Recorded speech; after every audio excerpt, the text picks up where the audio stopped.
Hello and welcome to First Issues Weekly, the compilation of the weekly comic review show First Issues Now. Every day you can check out the newest First Issues released on First Issues Now, or weekly in a bunch like this. I'm AJ Carey, the comic archivist, and these are the comics released for the week of August 27th, 2025. And yes, I was late releasing all of these because my kids go back to school this week.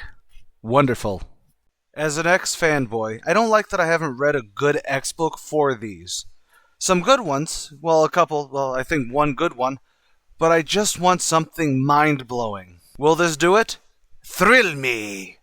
This is X-Men Tooth and Claw number 1, with 2 stories so you know the drill. We'll cover the creatives as the parts come out.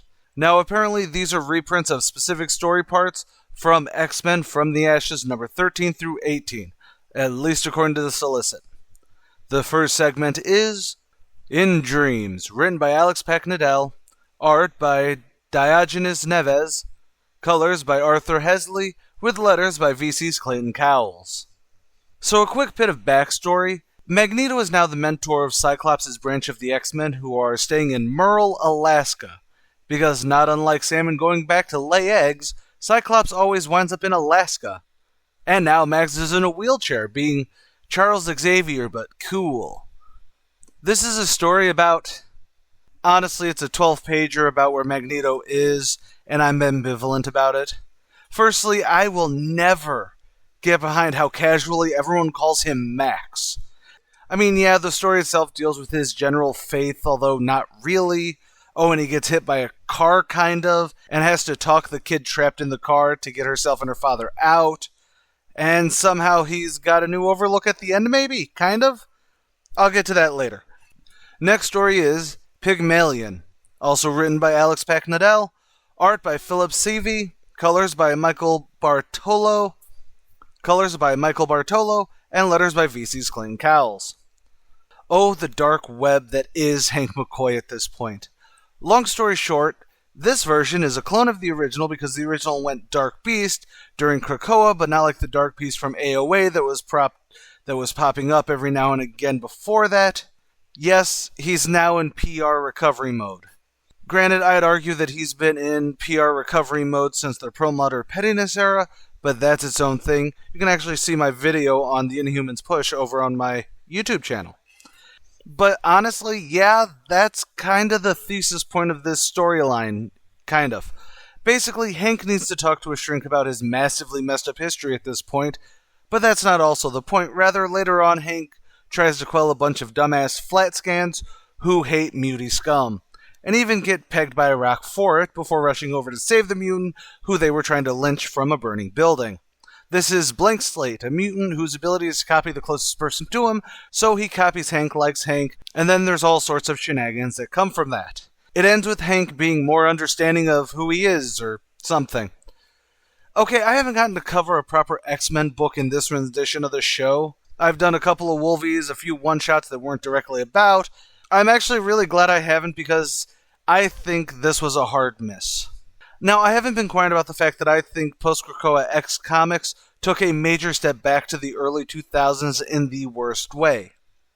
To make it more nerdy, it feels like when modern Doctor Who tried writing for the first Doctor, and suddenly he's written as this caricature of the time, more than who the character was in his run, and that's how this era feels. It feels like a facsimile, and feels so fake for anyone who's seen what it could be in the before time. But that is a general complaint. Specifically for this is just scraps. The Magneto story is about 12 pages long, and gives the most banal take of Magneto that I've seen since Zorn.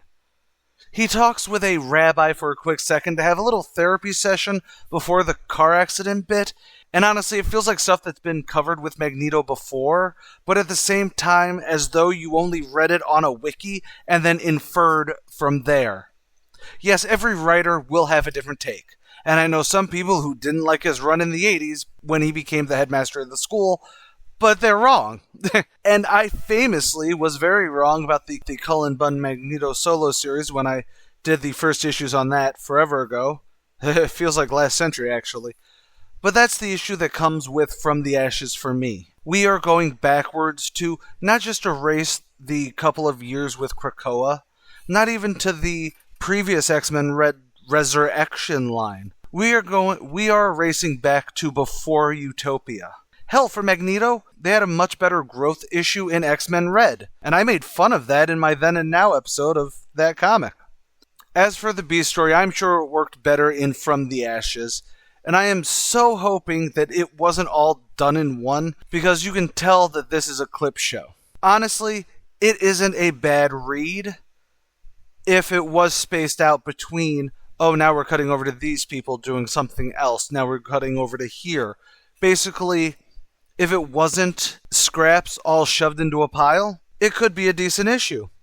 I also think that X Editorial needs to actually just nip Beast in the bud as a character for a while. Have him vanish for a couple years, then try to rehabilitate his character with clones or whatnot. Actually, no, don't fucking touch clones. Why don't you just have him vanish for a couple of years, and then don't talk about his sordid history?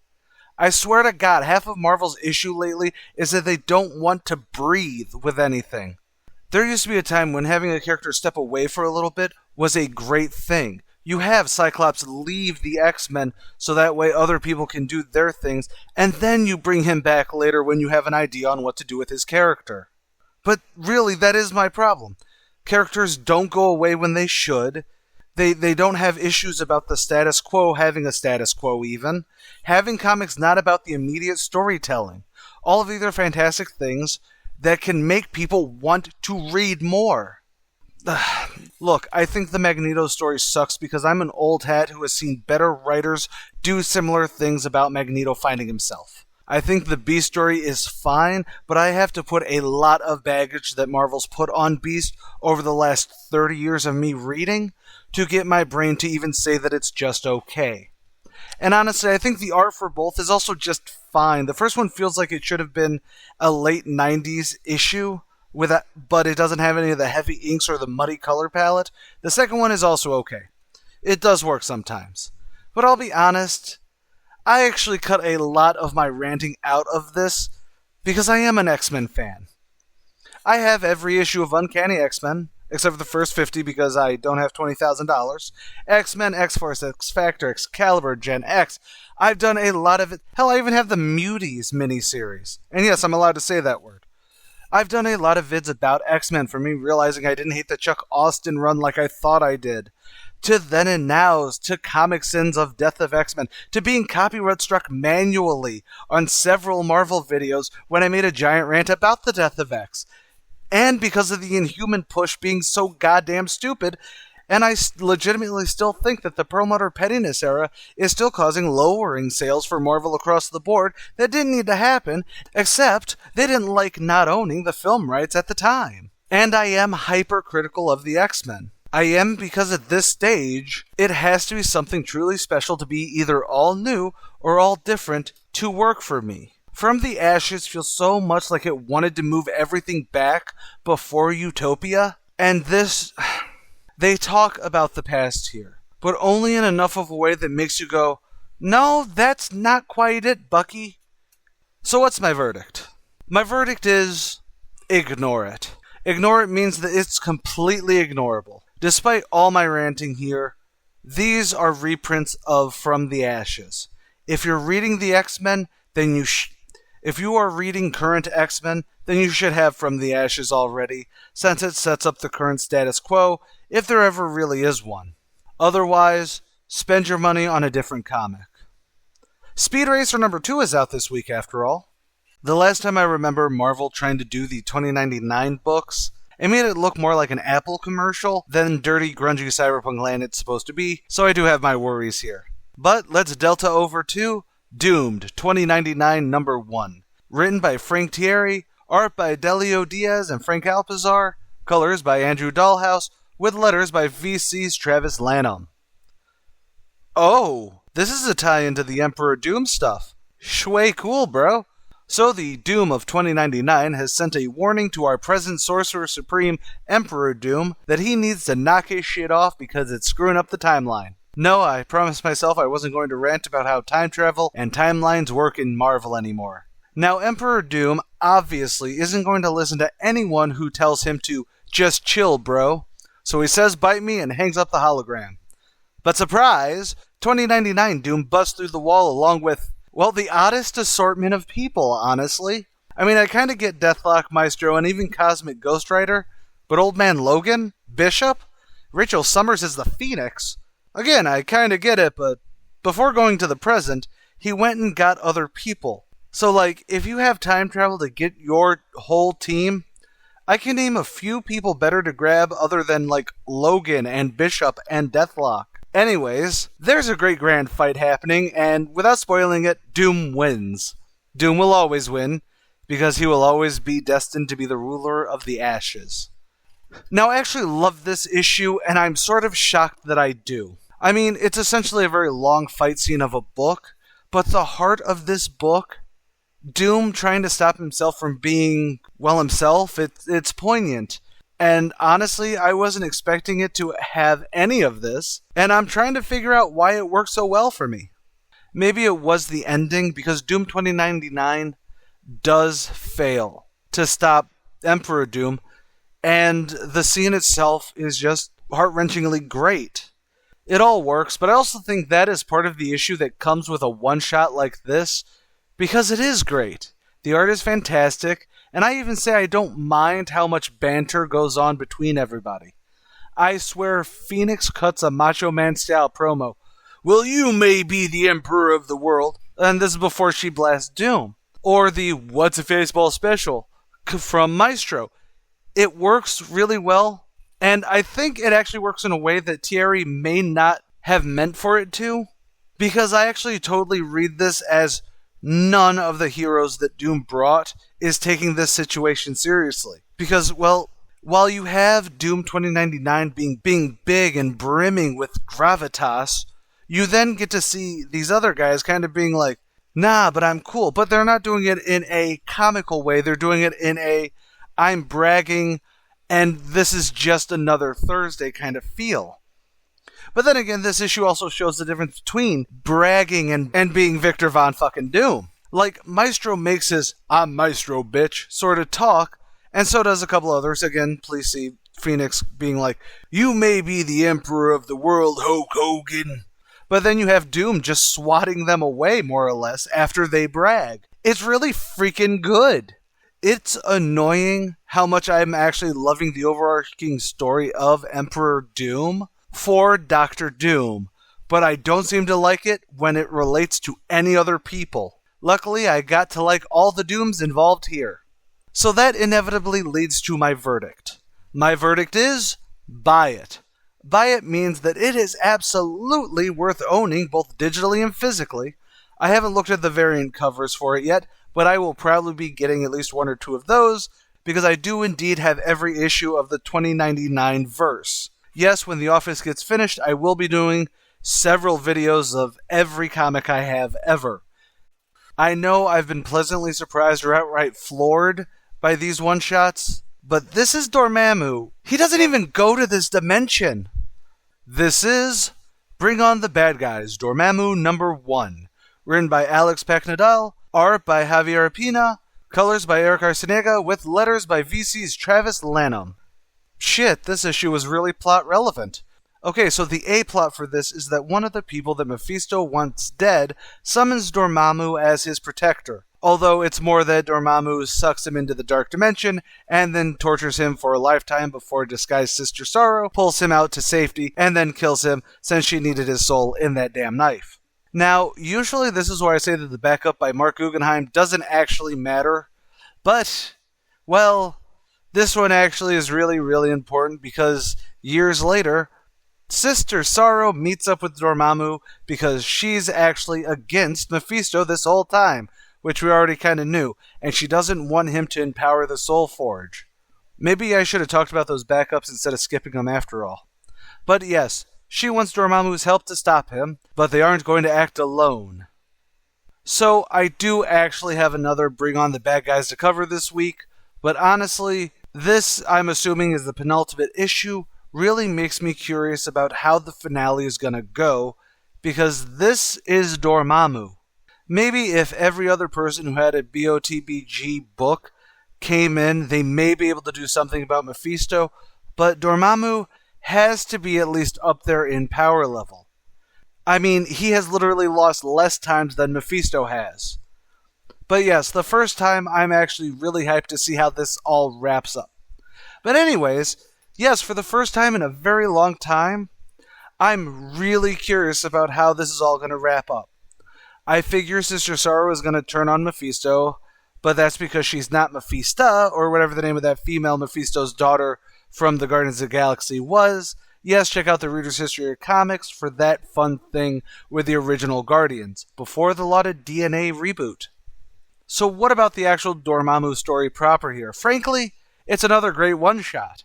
I was slightly worried that there'd be some random Mephisto-Dormammu meeting or deal that goes down, but the fact that this plot is someone using Dormammu to not be killed, and the horror show that actually is for a human, really works for me.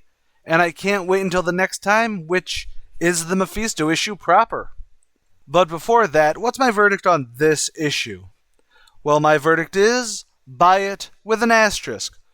That asterisk right now is that all of these one-shots are worth owning, which bumps this up from a buy it to a full collect it, regardless of how it ends. So get these issues digitally, get these issues in single floppies, and when it's all in trade, go get the trade. And now, for the main event. Luckily, it'll be the next episode. And now the finale begins for a shockingly great series of one-shots. Can it stick the landing, or is it going to knock over the pole vault with its package? Yeah, I have no idea why I went with that reference. Do people still remember the Olympics? Oh well, this is Bring On the Bad Guys, Mephisto #1. Written by Mark Guggenheim, art by Alvaro Lopez, colors by Nerej Menon, with letters by VC's Travis Lanham. We begin with Sister Sorrow giving us a basic rundown of where we are. She hates that her dad's soul is locked in eternal torment, so she and Doom make a deal because Doom doesn't like Mephisto trying to get everyone's soul. That actually reminds me, how's Doom's mom doing? So after all the Bring On the Bad Guys books, we're now at the big climax. Mephisto has all the soul daggers filled with the 5 souls of the descendants of the original Lords of Darkness that he had all the bad guys stabbing people with. Sister Sorrow does try to stop him from completing the ritual, but she fails hardcore, and he now controls all the souls on Earth and Hell. But Sister Sorrow says that she's going to destroy the Soul Forge, and calls in Doom and the other bad guys to help. That goes as miserably as you'd actually think, since half of them did sell their souls to Mephisto. However, after some plans go through, Sister Sorrow now has a Soul Forge and the power of 8 billion souls. All she wants, though, is her debt gone, and yeah, Mephisto burns the contracts, leaves, so do all the bad guys. Sister Sorrow does have her prize. Her father laying in her arms, no longer being tormented. I know that was a very, very basic summary, but you should read it. So, was the last of the one-shots worth it? Would it ever be, honestly? First and foremost, I want to say clearly and plainly that this is not a bad book. It is an okay ending. And if you were one of the people who cared about Sister Sorrow, it's the ending that was either going to happen or not, basically. So I don't have a problem with that aspect. My problem is probably the same problem that happens when you have multiple writers on any given story. So, spoiler, there is a big key moment in this book where Red Skull grabs the Soul Forge and starts booking it, because he thinks that this is a perfect tool to help his Fuhrer. I dislike this because Stephanie Phillips wrote a fantastic one-shot for the specific story that showed the Red Skull knew that his Fuhrer kinda sucked.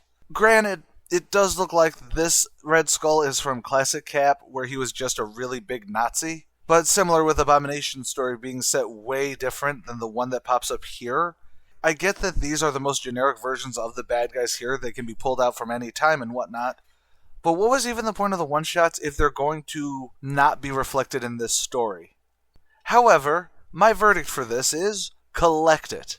Now that we're done with this series of one-shots, I think, despite the fact that I am only lukewarm on the ending here, the entire whole run should most definitely be collected. Collected means that you should have the digital copies to read, physical floppies to collect, plus a lot of the variant covers are awesome to get, and when the trade comes out, you should have that as your physical reader. Now I think it's time to cover the other Marvel event going on right now. Okay, so Imperial 1 through 3 came out over the last couple months, starting in June. Now, there's doing 2 Imperial War tie-in books before the final issue of Imperial drops. Okay, I'm sure this is totally going to be a new reader-friendly book, huh? This is Imperial War Black Panther #1, written by Victor LaSalle and Jonathan Hickman, art by Cafu, colors by David Curiel, with letters by VC's Ariana Marr. Quick backstory. Apparently, an intergalactic planetary summit between the Wakandans, Kree, Shi'ar, Skrull, and Spartoi. Who the hell are the Spart?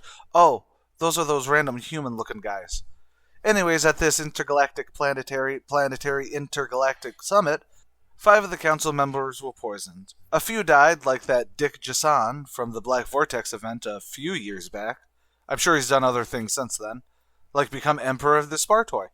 And Hulkling, the Emperor of the Skrulls since the last intergalactic incident, Empire, is missing, and now everyone's at war. Here's Black Panther's bit about this. Long story short, Black Panther is being chased by Hulk, who is in his Sakaar gladiator outfit because why not? Hulk is chasing him to kill him because he thinks the Black Panther killed Scar, his son. T'Challa does get away. Amadeus Cho, who I really must be behind the times on since he's basically just a green She-Hulky kind of guy now, calms Hulk down because obviously no shit T'Challa isn't trying to slaughter everyone. T'Challa then gets on a ship and floats away from everybody so he can give a good speech about how everyone needs to stop shooting each other and actually talk. Also, everyone shut up. That's a chameleon right there. Woot! So anyways, everyone agrees to at least meet up. We get some classic Skrull zealotry. Ronan the Jackass also attacks to a Wakandan Prime base, and BP is rebuilding a Stargate. Look, there's literally so much before this that there's no reason for this to be a Black Panther specific one-shot. It hops to non-Black Panther characters like Hulk and Choi talking, Ronan dropping the hammer, and honestly, if you cut out any of the random cutaways to Wakanda Prime, this would be a continued issue from the third one, I would assume. Actually, strike that. Why the hell are we literally an issue away from the finale of this, and only now have someone going, can we stop shooting each other for 5 seconds so we can talk? I may just be a dude that watches way too many Smosh play in One Night Werewolf, but it seems to me that it's a little bit late in the game to actually say that. This is something that should happen an issue in, and then you set up for the major hurdles because of that. But I can also say, maybe I'm just not vibing with it because it's a tie-in to a story that randomly has King Gladiator Hulk, an Amadeus Cho that I have no idea why he's just She-Hulk coded, or Wakanda being a spacefaring empire, to the point where they're at a table for spacefaring empires. And to think, 2 years ago the X-Men would have been involved in this. Pity. Okay, so I know this is a short one, but what's my verdict? My verdict is maybe read it. I think it's only readable if you're invested or caught up in the Imperial storyline going on. I'm not, but hey, we all hope that the Marvel cosmic scene will get back to the heights it once had. I don't know why our big green goddess is on Sakaar, or why she has the new outfit, but may I just say, thank you. This is Imperial War Planet She-Hulk #1, written by Stephanie Phillips and Jonathan Hickman, art by Emilio Laszlo, colors by Matt Milla, with letters by VC's Joe Caramagna. So She-Hulk, being the best cousin ever, is on Sakaar because Hulk is off at the council thing that we already know is a bit of a clusterfuck.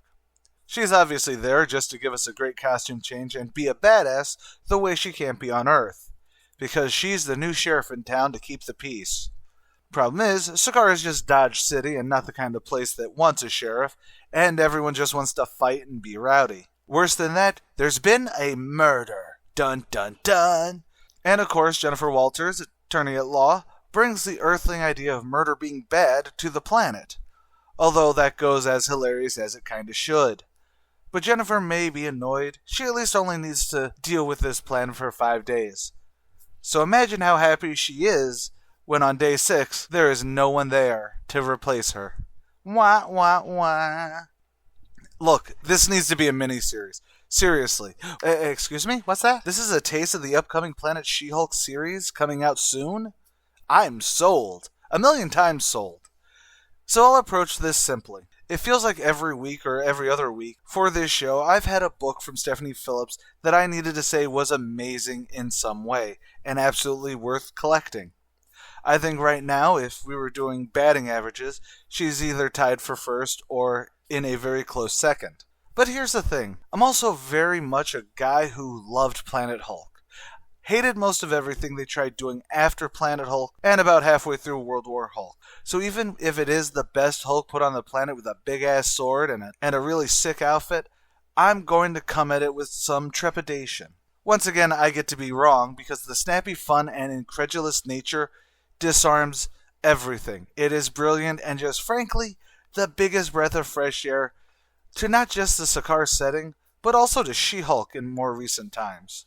Speaking of fresh, the art is solid, but what really makes this pop just extra is the fact that we now have thick and buff She-Hulk, my personal favorite body type for She-Hulk. Yes, it's a contentious point to fans, but I'll die on that hill.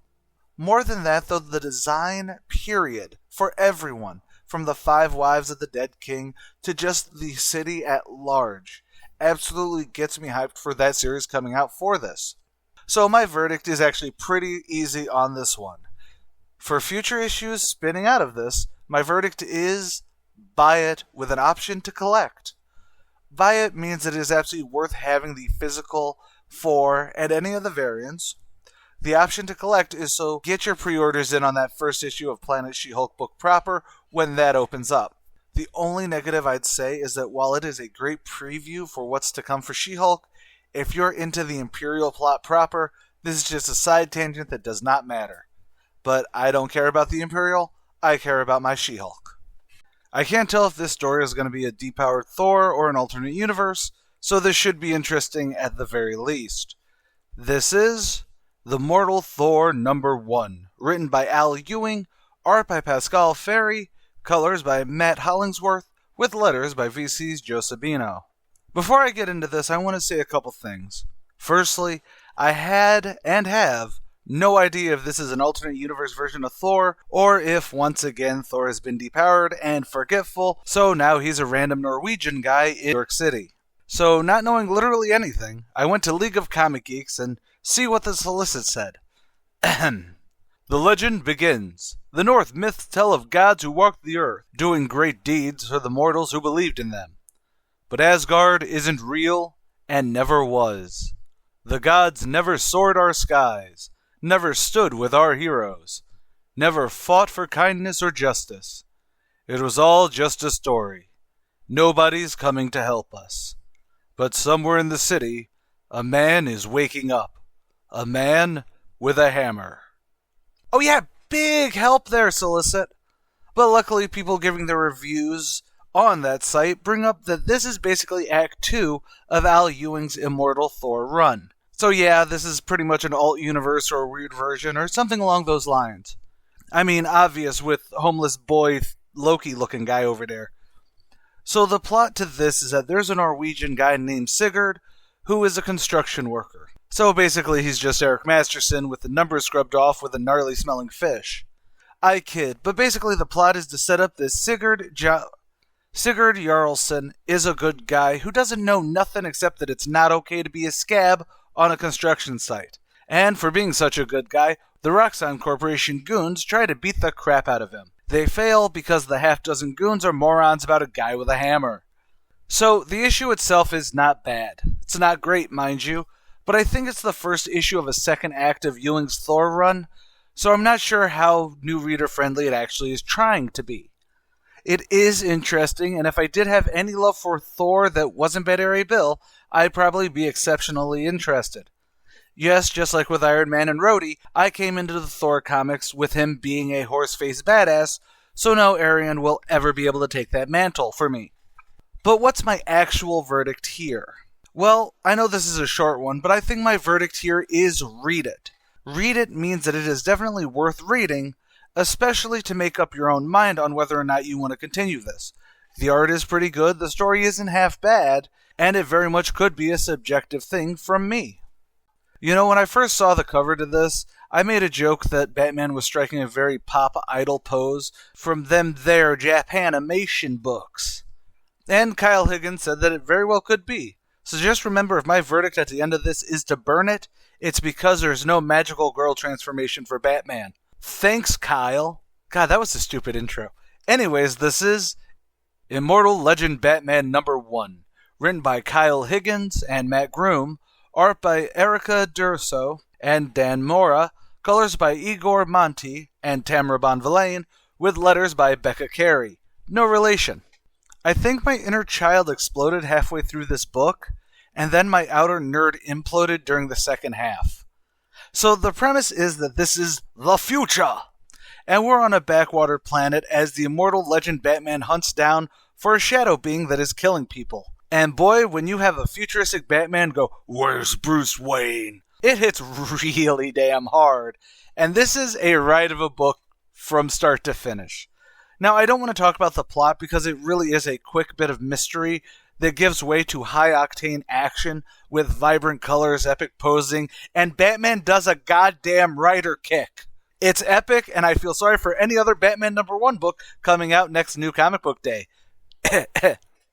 But besides all that, we also got basically the Secret Files and origin at the end of this for the idea of the Immortal Legends, which is basically that the paragon of the threefold path of Batman, Robin, and Nightwing get to take up the mantle of Batman, Robin, and Nightwing. It's a neat concept that sets up very well for the vast world that feels, well, completely different and fleshed out. Unique, but not like it abandons the core concepts of the characters to do all sorts of wild things. It is an alt-universe that I frankly just need more of, and it sets up great for both an episodic read and to have a full grand story. I'm sure this only got greenlit for a quick trade run, but by God, we need the sales of this comic to hit a second printing and an extended contract. I'll even write the Nightwing one for the worst page rate around. Now, granted, the only downside of this, if you're reading digitally at 3 in the morning, you may in fact go blind with how bright and extreme the colors can get. Yes, this is a joke, and yes, my corneas still hurt. Now, I know this was a short episode, but frankly, without going into the details about how neat the world is, like with the dark matter actually creating these shadow versions of people that are amoral and evil, or the hook at the very end, which is kind of an Azrael Hush amalgam Thomas Elliot, I just need everyone to read this and talk about it so we can talk about it. It is awesome to the max. If my verdict wasn't clear, the answer is collect it. Collect it means that it should be on your digital pull list to read, on your physical pull list to read and collect, and to get all the variants. There's not that many. Me personally, I only need that Comics Corner cover to complete my collect it itself. But even just the standard variant is also really good. And of course, do that for the rest as these come out. Go to your local comic store to pre-order issue 2 now. Please. I actually had a couple people complain about my Hellboy in Love review I did a couple weeks back, just because it wasn't something for me, but I didn't hate it. It was just not very new reader friendly. So maybe this'll make up for that. I say right before reading it, this is Hellboy and the BPRD. Professor Harvey is Missing, #1. Story by Mike Mignola, art by Giuseppe Manunta, with letters by Clem Robbins. This is a great Hellboy story, and I love it. So, Hellboy is called in to help find the titular Professor Harvey, who's mysteriously vanished from his study. His assistant has no idea what happened, but when Hellboy finds an old Egyptian statuette, the answer is pretty clear when he teleports. Actually, it is astral projection, being astral projected to a strange pyramid in the middle of the lake. He gets attacked by a crustacean mixed with a star-nosed mole to get him into the pyramid. There, he finds Professor Harvey, who goes into a bit of an expo dump about the pyramid and Hyperborea, before running off because he thinks that Hellboy wants his queen. Hellboy goes to chase after, but is then stopped by some random dead guys who are a bit mysterious about the ruling goddess queen person is, before Hellboy just continues on to try and find and save the Professor. Except the Professor is now prostrating himself on the steps of a throne with a very hot goddess on it. I do mean it, she is pretty hot for someone wearing a headdress the size of a small dog and, well, pretty much just the curtains elsewhere. Professor Harvey is basically drained of all of his life from worshipping her so hard, But Hellboy is having none of that. Her lust powers, or whatever it is that's made Professor Harvey so fanatical, has nothing on Hellboy, so naturally she attacks him because she really wants that love, which then causes Hellboy's body in the real world to twitch or something, which then drops and breaks the statuette that transported him. That causes the goddess to actually come out into the real world, or whatever world you want to call it, but then Hellboy breaks the figurine, fully banishing her. The assistant looks pretty shocked and confused, but Hellboy questions where the professor's actual body is right now, with an in-shot of the pyramid he was just in, under the water. Now, sometimes you have to say the entire plot to explain why a book is worth reading. To me, this is a classic Hellboy one-shot. It is very straightforward. It gives the lore, the universe, and everything like that. The art is pulpy and great. Granted, I would say it's not the best, or even one that I would revisit outside of any long reads, because there's no real twist to it. It sets up a lot, but it is a one-and-done nature that really ends it fast. It doesn't have any real uniqueness to it, or even smirk moments, I would say. So I know this is a little short, but what's my verdict? Well, my verdict is pretty simple. It is buy it. Buy it means it is not just worth reading, but should definitely be gotten in a physical form so you can have a really good Hellboy comic. But honestly, sometimes a comic is just a good read and doesn't need to change lives. I really do need to come up with things to say better than, yep, that's certainly a comic that I have read for this show. I mean, the cover is pretty good, I guess, but, well, let's just see how this goes with Masterminds #1. Written by Zach Kaplan, illustrated by Stephen Thompson, colors by Thiago Roca, with letters by Hassan Otsmane Elhau. Long story short, Edward is your standard video game fanboy who grew up wanting to be a game dev, who realized that unless you're an indie dev, you will be one of the drones who works way too hard and will never get the recognition you feel you deserve, even when you've made your own game, to show the president of the company that you work for, but he won't give you the time of day. So you show off your brain on some random Cicada 3301 style puzzle to get entered into becoming a member of the Masterminds or some sort of eyes wide shut secret cabal, which winds up with you being fired and the entire dev team you are working with being killed so you can get into another gamey trap. Only now you also have a cute redhead trapped in it with you. I want to say right now that I don't hate this book. It's going to sound like I do. I am definitely interested in checking out the second issue of this, but boy howdy, is the first half of this issue. Pretentious is the first thing to come to mind, but I also think that undermines the fact that it's not an inaccurate portrayal of being a fan, someone who idolizes the culture, becoming a cog in the machine that makes that culture run. While this does focus on video games, there's things to be said about the same process in any entertainment medium, even comic books. It's not outright bad. But when you pair that with Edward just being one of the peons making environmental bits, like overly detailed trees, who has dreams of developing his own game.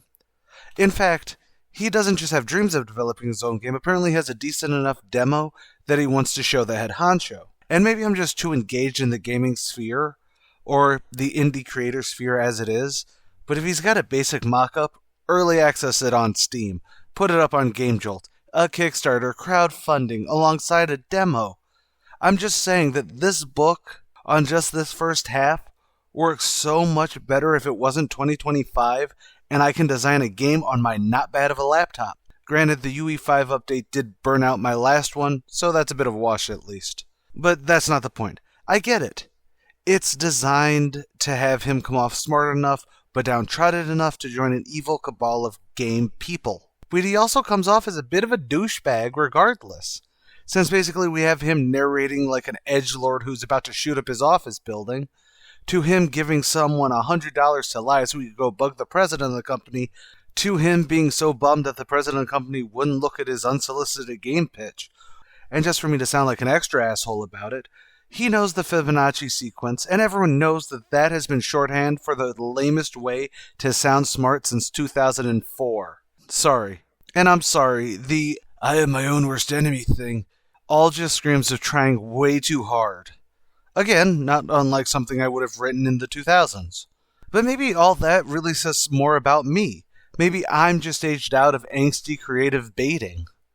To go on the other side, It's not actually poorly written, like I said, and the art is pretty good, so take that for what it is.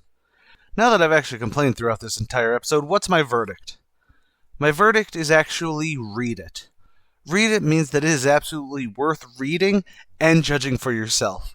It may actually click with you and you may enjoy the parts that got stuck in my craw. Who knows? Find out for yourselves. Oh God, it's Mark Millar. Only you would be so bold. The comic nerds will not sit still for this. When they've heard you've released another Nemesis comic, they'll... You know what, I actually have no cold open for this. It's Mark Millar. I'm sure there'll be something edgy for that 14-year-old who only pirates comics and reads the wikis to troll people online.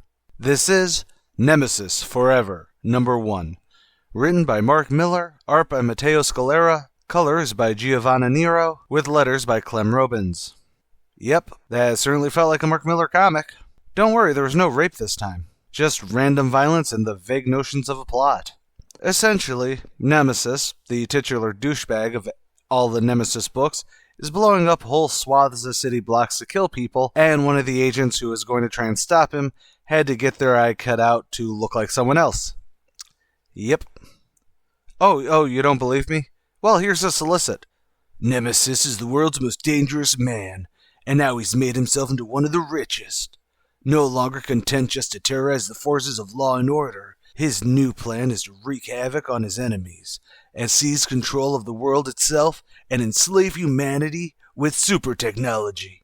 Oh, I am sorry, I left out the whole part where he's going to enslave humanity with super tech, while also blowing up everything in it because he's... Well, frankly, at this point, he's just Mark Millar's existential dread that his years of writing schlocky, violent power fantasies means that he'll be as forgotten as his Netflix deal. Yeah, Millar World really went great, didn't it? But let's be clear here. I think it isn't that Millar is a one-trick pony. I think he's a great ideas guy, and then he writes the worst version of those ideas so that other people can come in, dilute it to the point where it's consumable by humans. But we, mere comic fans, weren't human back when Millar and a slew of other creators were just sweeping the indie scene to be, honestly, just as shitty and provocative as possible. We were middle school and high schoolers who thought that it was so cool because it wasn't the normal, and not on the mainstream level. So 20 years later, if you're not a new fan of Mark Millar, what the fuck is wrong with you? Even the current bitchy incels probably think that this is... I end my monologue looking at the League of Comic Geeks, where so many 4 and 5 stars are there saying that it's great and as hard as Millar's ever been. I wonder how stupid the kids are, and how none of those could have actually read this nothing of a comic book. There's no meat to it. There's no real action to it. There's no fun, no one-liners, no purpose. It's shit. It's the stupidest thing I've read in so long, and yet there are still people who will willingly gargle on Mark Millar's nutsack because 20 years ago he touched them as children. That is worrisome. Sorry, I went to a dark place there. My verdict for this is to ignore it. Ignore it means that it's not worth the time of day to even really make fun of. It's nothingness, and it's so fucking dull. Is this going to be another one of those Red Sonja books that I really, really like and then never get to say anything else about, even if it's added to my pull list because everyone's always focusing way too hard on the big two despite the hierarchy of comics being blown the fuck up in 2008? Maybe. I seem to be going dark today. Blame my last review. Anyways, go watch the Red Sonja movie on VOD now. Yes, both the classic with Brigitte Nielsen and the new one with Matilda Lutz. That was actually pretty good. Anyways, none of that matters as we go into Sonja Reborn #1. Written by Christopher Priest, art by Alessandro Miracolo, colors by Giovanni Caputo, with letters by Taylor Esposito. Oh, I was not expecting that. How do I explain this? Oh, solicit. I'm trying to come up with a Toodles joke here, it's just not working. Anyways, the solicit read, in a contest to decide the fate of the world, the ancient and codependent gods, the light and the dark, transport Maggie Sutherland, a young British clerk, from the year 2025 into the wilds of Hyboria, where she awakens transformed into the renowned Hyrcanian Bellatrix, Red Sonja. Thrown headlong into a realm of gods and monsters, Maggie must quickly learn how to survive both the harsh environment and the constant threat posed by friends and foes alike, as she struggles to find her way home. Thank you, Solicit. That was actually the best way to explain this story. It does leave out that Maggie is also hunting down a girl named Skye at the beginning, so she could kill her over a dude named Justin, and apparently Skye's about to be taken as a slave in Hyboria. But that's more details you will learn when you get this fantastic book, and you better get this goddamn book. So when I first saw this, the cover I actually saw was the one where Sonja is standing in the middle of modern-day street, and I swear to God, I zoned out for about 5 minutes having a severe PTSD flashback to Beastmaster 2. So color me surprised when this is actually an isekai. Does that mean that it's good, though? Well, yeah. Christopher Priest sets up Maggie Sawyer as a character before throwing her into the chainmail bikini, and that's what makes this work so well. Not to mention the art is vibrant and dynamic, even if there's no real action in this issue. Maggie is not an action-oriented girl, despite the fact that she's not wearing anything underneath her bikini. Well, maybe burlap. So I've already seen some of the negative reviews, and they are silly. The majority are basically crying, "Oh my god, this isn't a stock Sonja book? I could never get behind someone who's not Sonja being in a fantasy setting." And it's kind of, again, it is really silly to see, but I can kind of understand why. Because it's one thing to apparently have Red Sonja teaming up with Ash Williams, or fighting the Martians from Mars Attacks. But those are still coming out or finished very recently. You have Red Sonja Noir currently going on for a fantastic stock Red Sonja proper book with noir-inspired stories. This isn't the only Red Sonja book is kind of what I'm saying, and when it sets up to be a long-haul book, has a freshness that comes with a character in-universe reacting to the setting that we all know and love. Plus, it's Chris Priest, so you know that the long-form storytelling is also going to be there. The only negative I will say, and I will agree with, is that the opening may be a bit too British to the point of hilarity. So naturally, my verdict for this good book is buy it. Buy it means that you should have it on your pull list digitally or physically, and like with most Dynamite books, look at all of those variants. There's a lot of great ones, like the cosplay cover, or even the main cover by Stefan Sedgwick. Top marks. When I looked at the stack and saw this cover, all I was wondering is why there's a Bishi boy Luke Skywalker staring at me. In fairness, that's a much better reaction than when I saw the trailer to Rebel Moon, so let's not waste time and dive into Red Vector number 1. Written by D.B. Andre and Tim Daniel, art by Chris Evenhuis, colored by Sam Wayhurst, with letters by Buddy Beaudoin. Thank you, Mad Cave. I never knew that this is actually what I wanted Galactica 1980 to be, but here we are. Actually, there's a universe where they put out a full pulp-age version of this book just because it feels so much like a classic space opera, and that's basically what it is, and I really want to see it that way as well.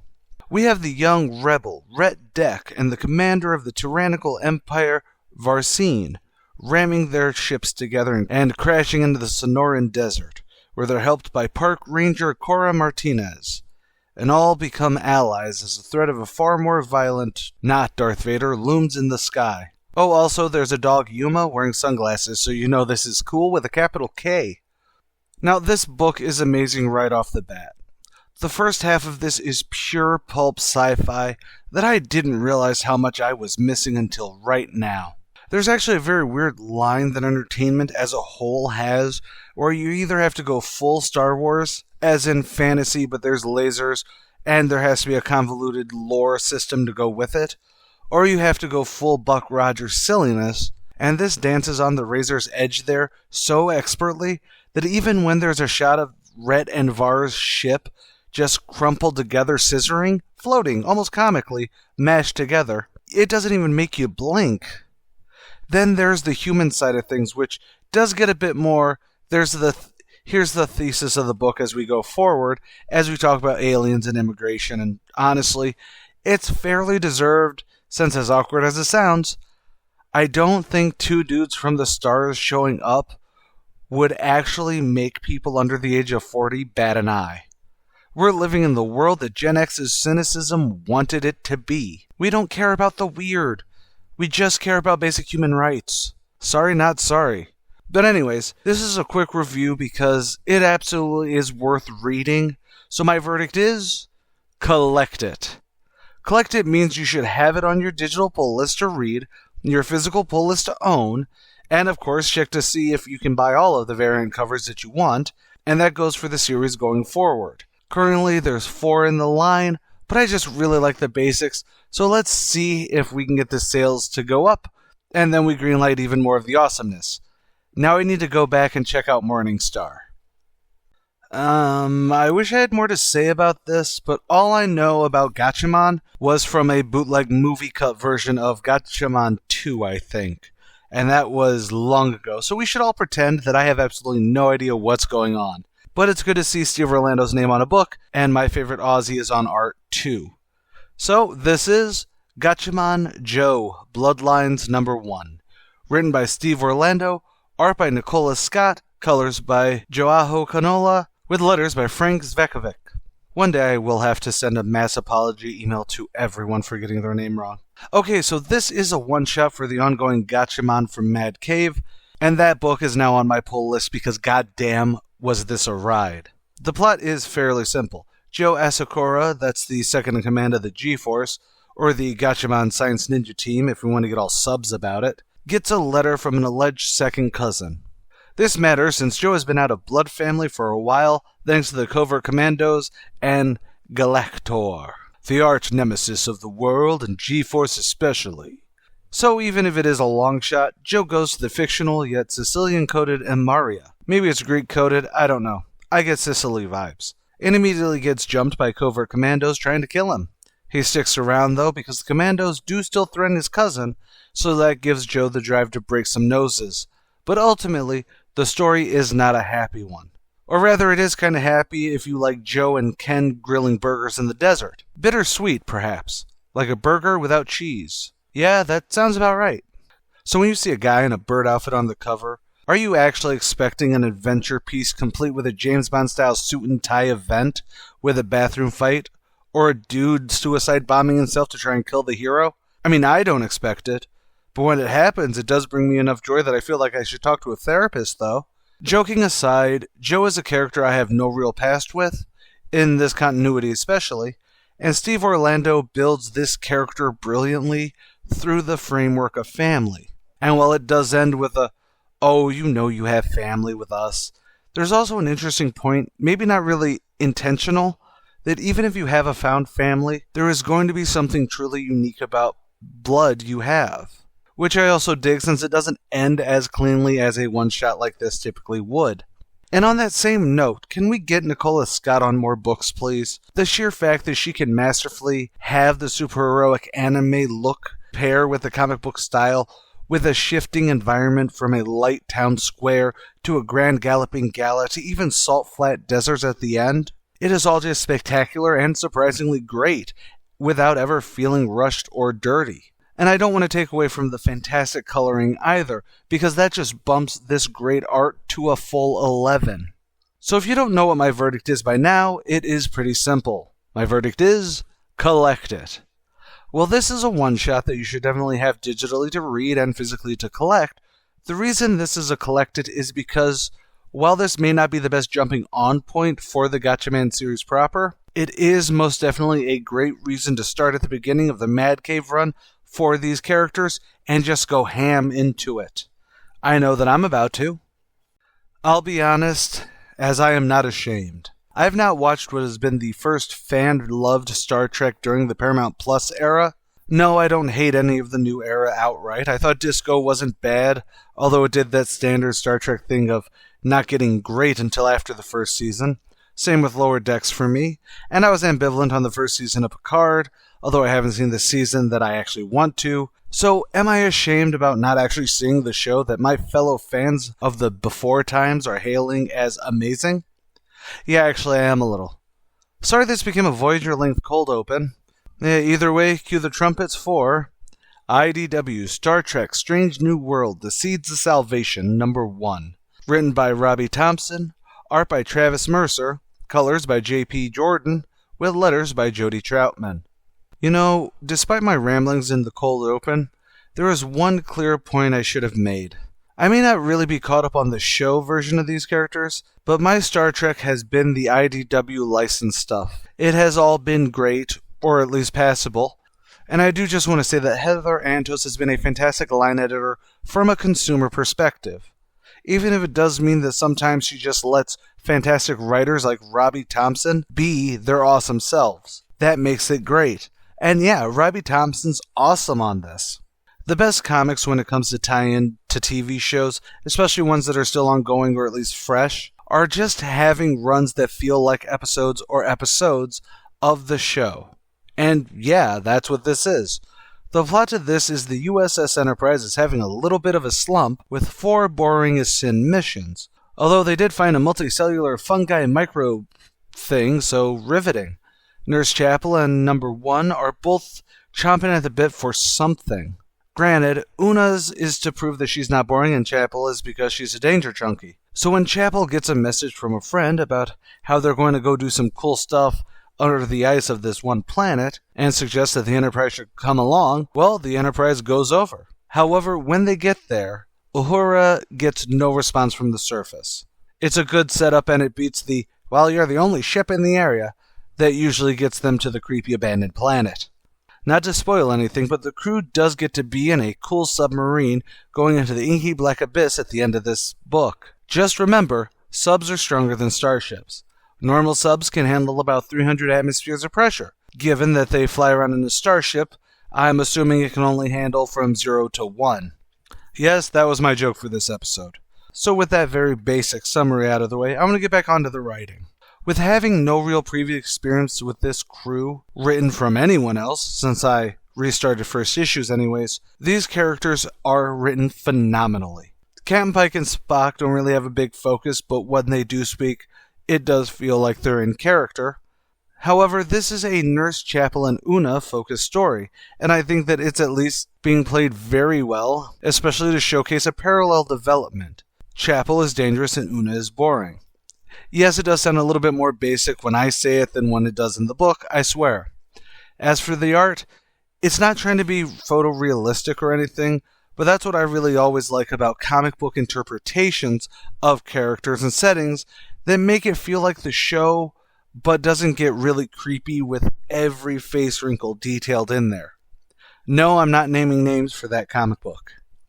So what is my verdict? Well, my verdict for this is a very simple and clean, collect it.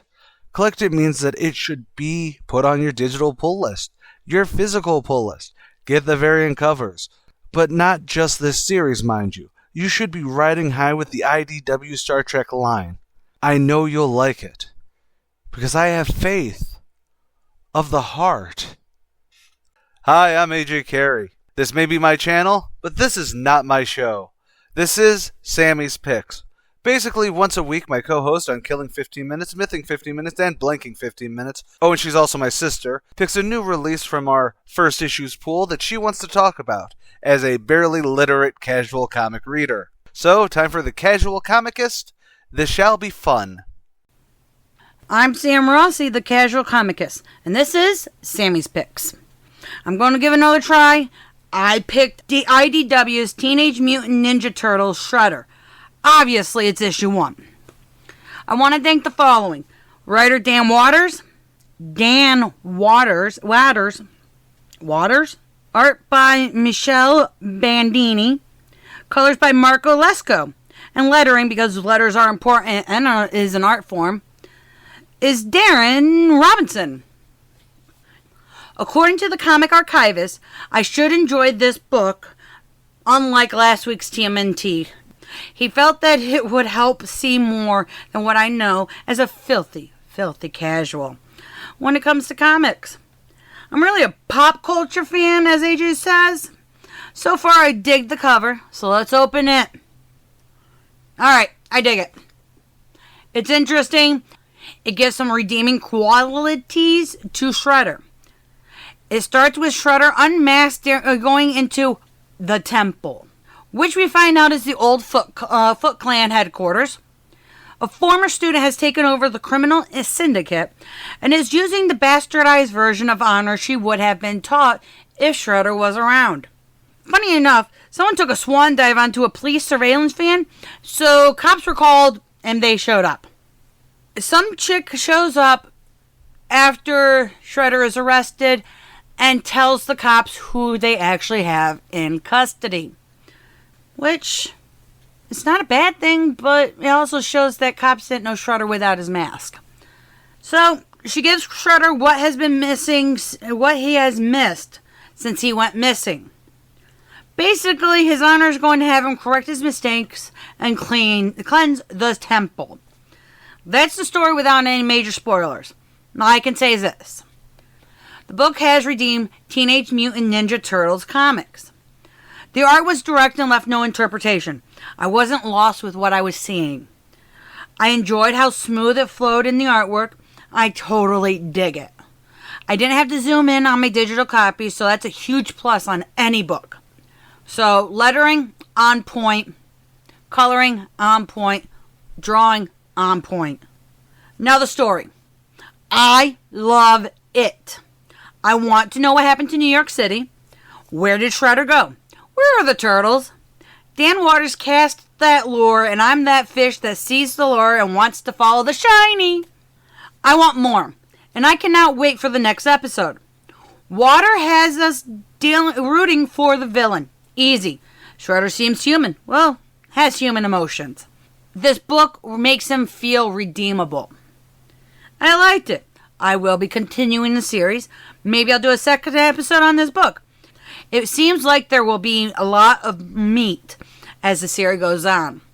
I want you to read it and tell me what you think on Facebook at CareyOn Productions or on Twitter at CareyOn Prod. I'm Sam Rossi, the casual comicist, and I'll be seeing you between the pages, Inklings. With all of that, though, maybe I'm wrong, or I missed a comic worth talking about. Let me know on the YouTube video version of this, or on the podcast platform you're listening it on, or on social medias at The Comic Archivist on Facebook, on Twitter at AJC Does It All, and even on Blue Sky at AJC Does It All without any underscore. I'm always open to being told how wrong I am about the current mainstream and indie books alike. Don't forget to like, share, follow, subscribe, and all the other stuff that I'm being told that I need to say to keep this show going again. More than anything, though, remember to stay golden, Inklings.